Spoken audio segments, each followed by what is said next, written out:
Привет, друзья! Добро пожаловать на мой урок. Сегодня у нас урок номер 6. Мы продолжаем читать мою книгу «30 дней дома». Итак, сегодня глава номер 6. Глава номер 6. Как я готовлю. Глава номер 6 или день номер 6. Если вы не смотрели день номер 5 или день номер 4, пожалуйста, посмотрите. Итак, день номер 6 или глава номер 6. Как обычно, мы читаем, потом я перевожу, и потом я объясняю грамматику в этой главе, и мы делаем упражнения. Итак, начнем. День номер 6. Как я готовлю. Сегодня день номер 6. Сегодня суббота. Суббота – выходной день. В субботу и воскресенье люди обычно не работают. Они обычно отдыхают. Я сегодня не работаю, и поэтому я встаю сегодня очень поздно, в 10:30. Моя мама тоже не работает сегодня. Мы отдыхаем. Мама очень устала, поэтому я говорю: «Мама, не переживай. Я знаю, что ты очень устала. Ты работала 5 дней в больнице. Сегодня ты не готовишь. Сегодня готовлю я. Сегодня я повар на кухне. Хорошо?» Хорошо. Большое спасибо, дорогая. Я правда очень устала. Спасибо, милая. Итак, сегодня я буду готовить борщ. Борщ – это традиционное русское блюдо. Вот ингредиенты на борщ. Картофель или картошка 5 штук. Помидоры 3 штуки. Томатная паста 1 ложка. Лук 2 штуки. Морковь или морковка 2 штуки. Капуста 500 граммов. Растительное масло 100 граммов. Чеснок 1 штука. Петрушка 100 граммов. И свекла 1 штука. Я делаю борщ 30-40 минут обычно. Днем мы едим борщ на кухне. Папа очень любит борщ. Я люблю есть борщ со сметаной. Мой брат не любит борщ, потому что там много капусты. Он ненавидит капусту и лук. Вкусы разные. Okay, so we read this text, day number 6. Как я готовлю? How I cook. So let me translate first for you and then we'll discuss grammar. Today is day number 6. Today is Saturday. Saturday is day off or weekend day. On Saturday and Sunday, people usually don't work. They usually relax or rest. I today am not working. That's why I get up today very late at 10:30.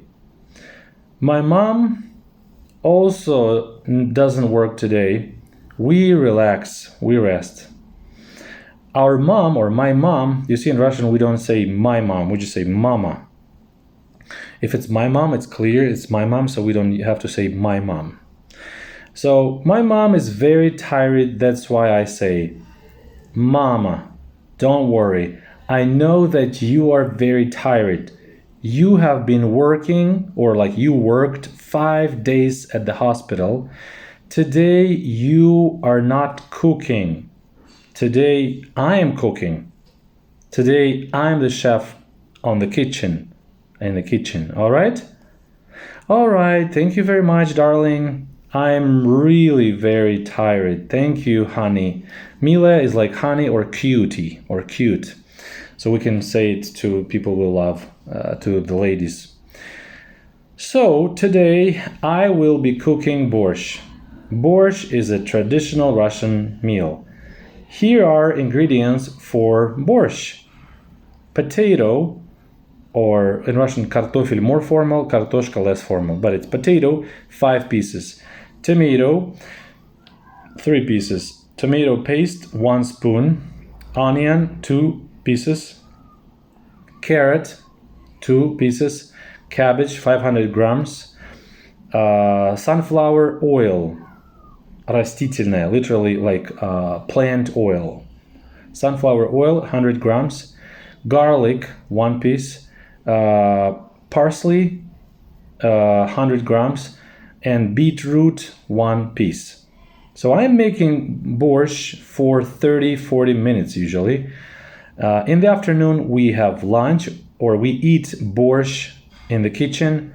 My father really loves borscht. He loves borscht very much.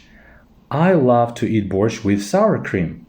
My brother doesn't like borscht because there is a lot of cabbage. He hates cabbage and onion. Tastes are different, or tastes differ.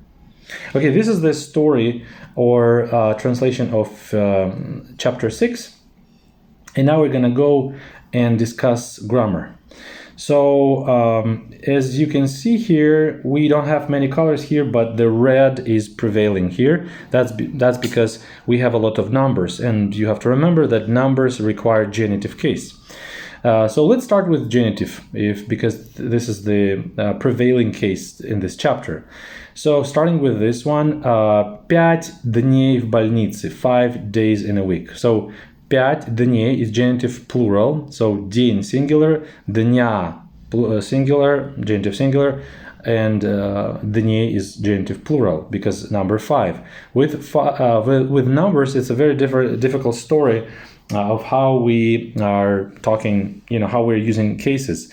So I recommend you guys, if you're learning Russian, take my courses. And for example, I have one A1 course or A2 course, 3-month courses where I explain all the grammar. We go through all the grammar with students. We cover all the cases. I explain everything. But it's also fun to learn like I'm doing right now, to learn in the context. So this is very efficient as well. So the same here, we have 5 pieces, but now instead of days we have pieces. 5 штук. So штук is genitive plural. Штука genitive singular. Штука is nominative case. Штуки genitive singular is штук genitive plural. So we see we drop the vowel for штука because it's a feminine noun. Let's go to other genitive examples. 3 штуки, like I said, 3 штуки. We use genitive singular because it's number 3. With 2, 3, and 4 in Russian, we use genitive singular. For example, this genitive singular, this genitive singular, genitive singular. And the rest, for example, одна is nominative case. Nominative case. You don't see genitive, right? Only for 2, 3, and 4, we have genitive. By the way, not only 2, 3, and 4, but also the number which ends in 3, 2, 3, and 4. For example, 23 would also be 23 штуки. The same, you see? That's very difficult. Sorry, Russian grammar is crazy. And now we have, 3 штуки, 2 штуки, 2 штуки, right? Genitive singular. And then we have 500 граммов, 100 граммов, again 100 граммов. So we have of ending for genitive. Why? Because it's genitive plural. So for genitive plural masculine nouns, we get of ending. That's the most common one. There's a bunch of them, but of is the most typical ending.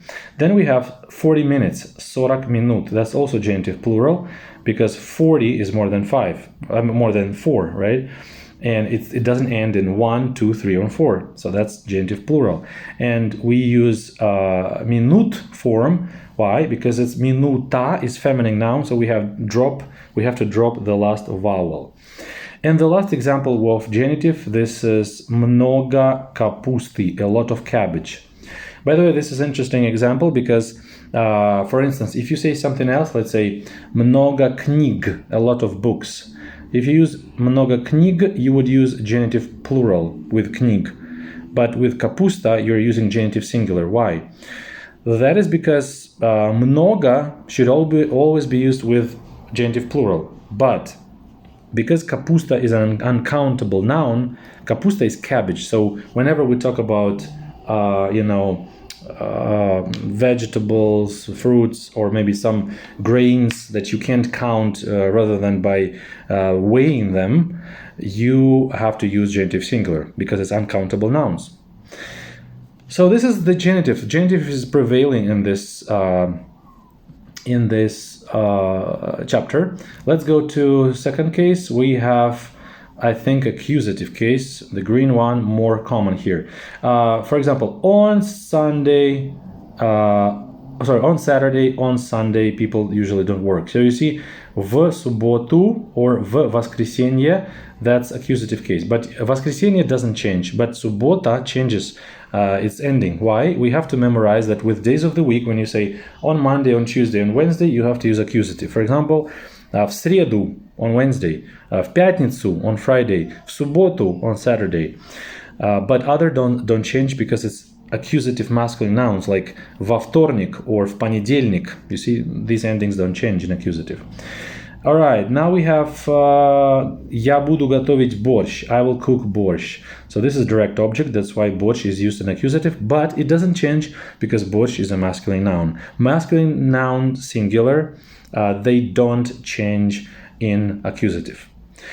Or here are ingredients for борщ. Again, на борщ, direct object. На борщ. Well, actually, it's a preposition на, and на can be used with two cases, one accusative and one prepositional. If it's location, it's used with prepositional case, but this is not location. So we use accusative. So do we have accusative? Yes. Again, я делаю борщ, I make борщ, again, direct object. Мы едим борщ, again, direct object. Я люблю есть борщ, I love to eat борщ, again, accusative case, direct object. Он любит борщ, he loves борщ. Не любит борщ, doesn't love борщ. So you see, we have so many times the same phrase. Ем борщ, едим борщ, люблю борщ. You see, борщ doesn't change. If you replace it with any other masculine noun, let's say салат, it will be the same story. You will say, я делаю салат, мы едим салат, я люблю салат, он не любит салат. But if you use accusative for feminine, you will have to change the ending, like we just did with суббота, right? Here you had to change a to u. So that's why if we replace борщ with, let's say, pizza, so let's say pizza, and you cannot say я делаю pizza. You will have to say я делаю пиццу. Я люблю пиццу. Мы едим пиццу. Он не любит пиццу. You see, that's how accusative works.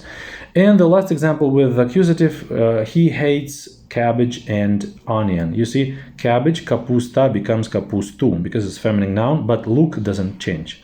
All right, and we only have prepositional left. So only three cases here in this chapter.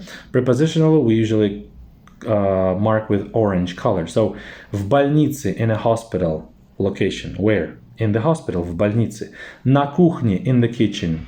Again, location. Где? На кухне. What else? And the last one is на кухне, again, in the kitchen. Again, location. Prepositional case. You see the ending is usually yeah, and yeah. But prepositions can be different. В or на. So this is how we learn grammar through context. By the way, guys, I have several students that I work with, like individually, personally. If you want to take individual classes with me, it's also possible, but we have to discuss timing. But generally, I teach in groups, so you're welcome to join one of my classes, groups for A1, A2, B1, B2, even C1 level. But yeah, what I'm trying to say is that we're learning this, and I see the progress, how people understand well the grammar when they just study grammar in the context, and my suggestion is that you do all this together. You study the grammar separately, and then you study it in the context. If you combine it, it will be super efficient for you. All right, so we did the reading, we did the translation, and did the grammar. Now we're going to go to exercises. So the first one we don't do because you do it with your teacher or on your own. Это вопросы и ответы. You have to answer to the questions from the text. Номер 2. Напишите следующие числительные по-русски. Write the following numbers in Russian. So I'm not gonna write here because it's a little bit inconvenient with the mouse, but I'll try some of them, okay? So 100, 100. Remember we said 100 граммов. 500, 500. 500. In Russian, 500. By the way, it's interesting that when we learn numbers in Russian, it's easy to do because 500 would be like 5, 5, and then sot, 100. You see, sot is a different form of 100, you know? And again, it is different because we have the same logic in Russian for genitive case. Numbers 2, 3, and 4, they represent genitive singular, and 5 and more represent genitive plural. 3, 40, 40.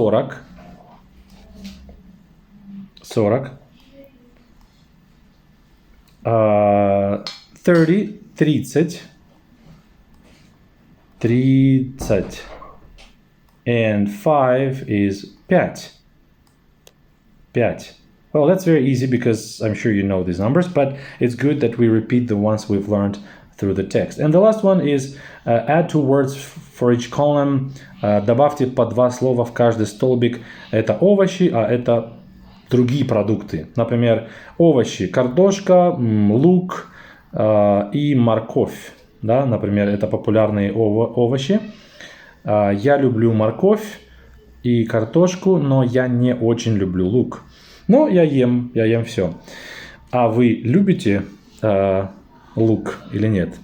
Обычно люди не любят лук, я не знаю. И другие продукты, например, борщ.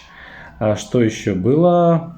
Здесь масло, борщ, масло, растительное масло. Кстати, по-русски масло, it also means butter or oil, like olive oil. It can be sunflower oil, растительное масло, или оливковое масло, olive oil, you see? And what else? We have, anyway, we can write anything like сыр, okay? Let it be cheese, сыр. So we finished exercises as well. So next time we will talk about day number 7, воскресенье, Sunday. So I hope you've enjoyed today's class. Again, if you want to join one of my classes, or you want to purchase this book and have it as PDF, even though I am doing this for free for you, and I actually study this book with you. But if you want to have it as PDF, you're welcome to go to my website. It is in the description below, and you can purchase it online as PDF with the professionally recorded audio book, by the way. So thank you very much for watching this video. I'll see you in the next one. Пока!